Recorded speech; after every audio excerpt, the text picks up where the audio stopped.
local lad, the team was local lads. They got tremendous spirit. They just play against anybody, nobody frightened them. And then you got Stan and Reg, Tommy Cheadle's pro in Albert League. And you couldn't have had a better defence than that. Nobody used to say, you don't need a goalkeeper with that defence in front of you. When in possession of the ball, everybody was in support of the attack. Nobody stood and said, yeah, that's yours, bugger off, I can, you know. Everybody helped one another with this. Now, when the opposition was in possession of the ball, then everybody got behind the ball. Behind curtain. And Nobby Steele brought this in. Freddie Steele, to me, was light years in front of anybody. In 53-54, he played this 2 up, 4 across the middle, 4 across the back, in 53-54. And Alf Ramsey won the World Cup in 1966, employing Nobby Steele's tactics. At that time, he was like a god up here, you know. It's a semi-final team, and they were doing really well. He was just somebody who everybody looked up to, you know. As a team, they were brilliant. He turned Port Vale round. There's no doubt about it. So thereby hangs the story of why all this was being brought on, because we're going to play Blackpool in the Cup. And of course, Sir Stanley Matthews was going to be on the wing. Things I dreamt of. I mean, to play against Stanley Matthews, even watching him, to me, was magic. And to play against him, I couldn't believe him. One thing I do remember about that game, it's quite funny, really. I mean, whether it's true or not, but I heard this the following week, that apparently Stan was looking for some tickets for friends to come onto the game. And Freddie got a few in his top pocket there. And Stan must have asked him for tickets, and Freddie said he couldn't get any. He hadn't got any.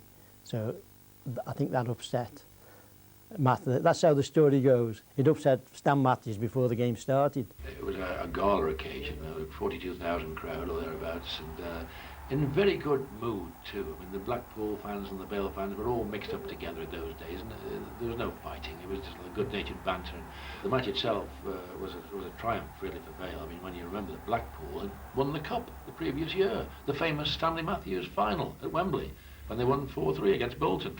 And here they were at Vale Park the following February, and in the 4th round. And Vale, 3rd Division North, won handsomely. There was never any question about who was going to win. But we absolutely murdered Blackpool that day. We took them apart.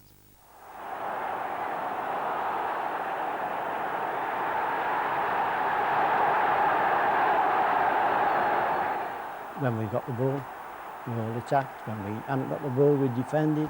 And Stan, he couldn't cope with Dickie Cunliffe, because Dickie ran back and actually harassed him out of the game. I mean, the pitch was pretty heavy that day. And the idea, Freddie Steele says, if you can force Stan inside, because he liked to beat people on the outside. I mean, if he could get on the outside of a fullback and get to the byline, pull it back, then you were in dire trouble. So Freddie had Dickie coming back to force Stan Matthews inside, and he was running into mud on his left foot, which, I mean, he could use both feet, you know, Stan, but his right was the magic one.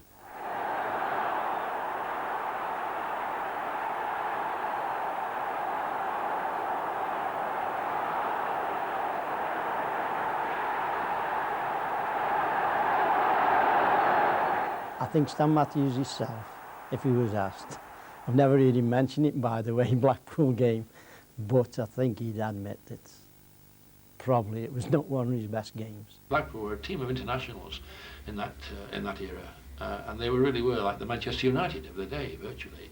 And Vale had no trouble in seeing them off.